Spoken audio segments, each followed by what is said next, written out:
देश के अंदर जिस तरीके से जो तुष्टीकरण की राजनीति को आगे बढ़ाते हुए जो जातीय जनगणना जिसका कार्य बिहार सरकार ने शुरू किया, मैं उस विषय के ऊपर आपसे कुछ बातें करना चाहता हूं। आपने इसके बारे में आपकी जानकारी काफी होगी। ये देश के अंदर पहली बार ऐसा हुआ किसी राज्य ने इस कार्य को करने के लिए ये पूरी जनगणना करी। जातिगत जनगणना आज से पहले हमारे देश के अंदर नहीं होती थी, लेकिन इसको वहां किया गया।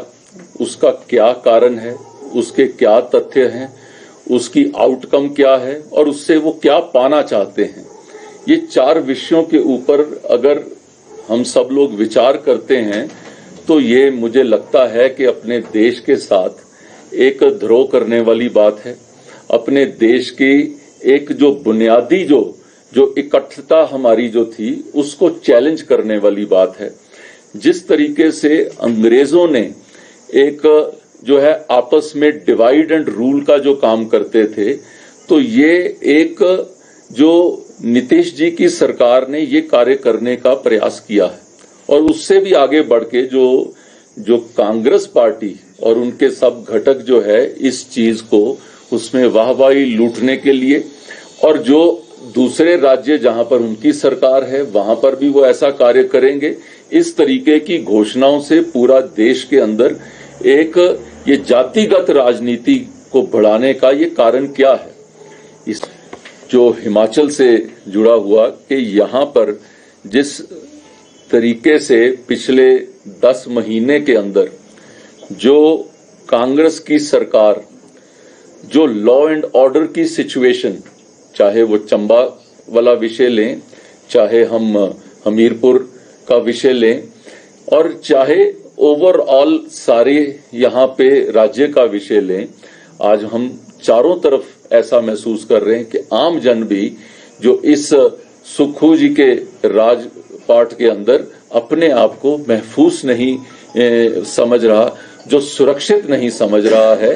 आज लॉ एंड ऑर्डर की स्थिति जो है इस पूरे राज्य के अंदर जो ऐसे लेवल पे चली गई है कि अगर उसको देखा जाए तो ये एक बहुत ही निम्न स्थिति पर है। हिमाचल के व्यक्ति, कई लोग इसको क्वेश्चन करते हैं, कई लोग ऐसा कोई बच्चा घर से बाहर जाता है तो उसको फोन करके पूछते हैं, उसके हालात जानने का प्रयास करते हैं, इस समय कहां पर है।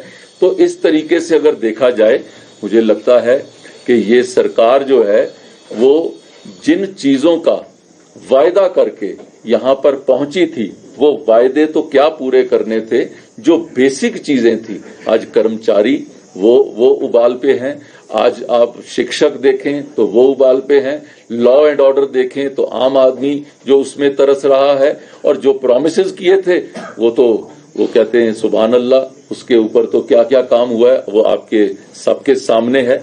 मेरा विषय आपके सामने इतना ही था। अगर आपका कोई सवाल, लोकसभा चुनाव के लिए हमने पूरी अपनी तैयारी करी हुई है। आज हमने शंखनाद यहाँ से आज किया है। ये जो हमारा आईटी और सोशल मीडिया सेक्टर के जो सारे कार्यकर्ता आज यहाँ पर कार्यालय में आए हुए हैं, और इस चीज को हमने अलग से करने के लिए हमने आज पूरे दिन की कार्यशाला रखी है।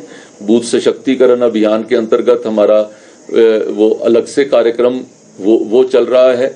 इसी तरीके से पार्लियामेंट लेवल के ऊपर हमारी वहां की भी हमारी जो है टीम्स बन गई हैं।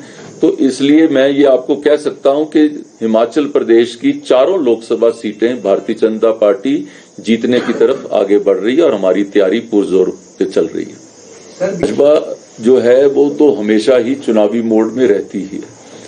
आज हम यहाँ पर भी हम जो कार्य करने के लिए आए थे, चुनाव चाहे जितनी भी दूर होता है या जितना भी पास होता है, बीजेपी का कार्यकर्ता वो तैयार रहता है।